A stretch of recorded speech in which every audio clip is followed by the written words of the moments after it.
We tend to think of love and connection as, well, feelings, right? These abstract emotional things. But what if I told you that intimacy isn't just in your heart or in your thoughts, it's actually in your brain, literally. Today, we're diving into the incredible science of how your relationships physically change the very structure of your brain. So let's start with a big question. A lot of us kind of grew up with this idea that our brains are pretty much done developing by the time we're adults. That they're set in stone. But is that actually true? Not even close. The truth is, your brain is a super dynamic, living thing. It's less like a monument carved from stone and way more like a city that's in a constant state of renovation. It's always rewiring and rebuilding itself based on your experiences. And here's the crucial part, the real kicker. Some of the most powerful architects of this constant change are the people you're closest to. The emotional intimacy you share with them is a primary force behind how your brain rebuilds itself every single day. So, how on earth does this incredible transformation actually happen? Well, it all starts with the chemistry of connection. Let's meet the brain's tiny messengers that create that powerful bond. First up, we've got the star of the show, oxytocin. You've probably heard it called the cuddle hormone or the bonding hormone. When you share a hug, have a deep conversation, or just feel that strong sense of trust, that's oxytocin flooding your brain. It's the chemical that basically says, hey, it's safe to connect here. This quote just nails it, doesn't it? That feeling of home you get with someone you trust, yep, that's the feeling of oxytocin telling your whole body that you're safe and secure. Now, working right alongside oxytocin is its chemical cousin, vasopressin. And while oxytocin is all about that initial warm and fuzzy connection, vasopressin is more about the long game.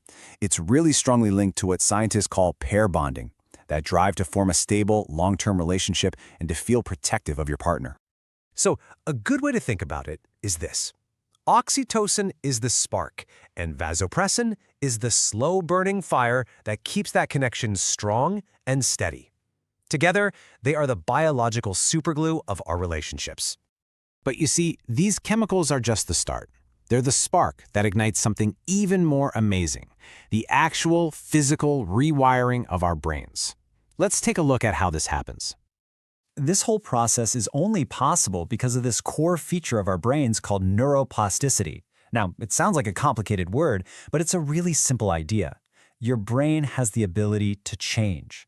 Every time you learn something new, form a memory, or have a powerful experience, your brain is physically changing its own wiring. And this slide shows us exactly how that works. Imagine you're trying to build a road. That first great conversation with someone, that's like clearing a tiny little path in the woods. The more you connect, the more you share experiences, the wider that path gets. Pretty soon, your brain starts paving it, turning it into a full-blown superhighway. And before you know it, your feelings of trust and safety have a direct, high-speed route. And I want to be clear, this isn't just some nice metaphor. Your brain is dedicating real estate and real energy to this person.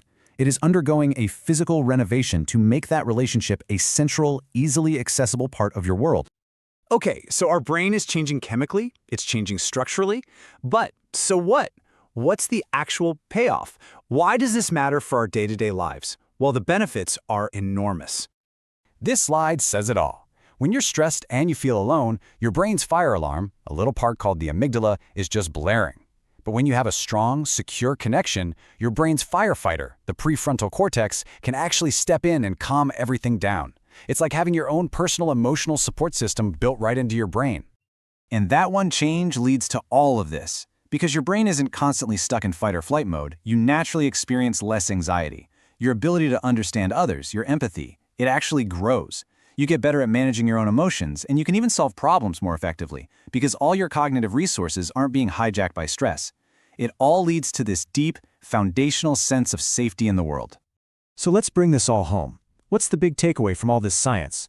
Well, it's a profound shift in how we should see ourselves and our relationships. This right here is the big one.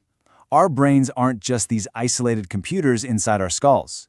They exist in the space between us. The quality of our relationships literally becomes a part of our own minds. You see, a deep, intimate connection doesn't just put two separate brains in the same room. It creates a third thing, a shared regulatory system where two brains work together to create something stronger, more resilient, and more capable than either could ever be alone. So what does this all mean for you? It means that every connection you make, every relationship you nurture, is a choice about the kind of person you want to become. You are an architect of your own brain. The only question left is, what are you going to build?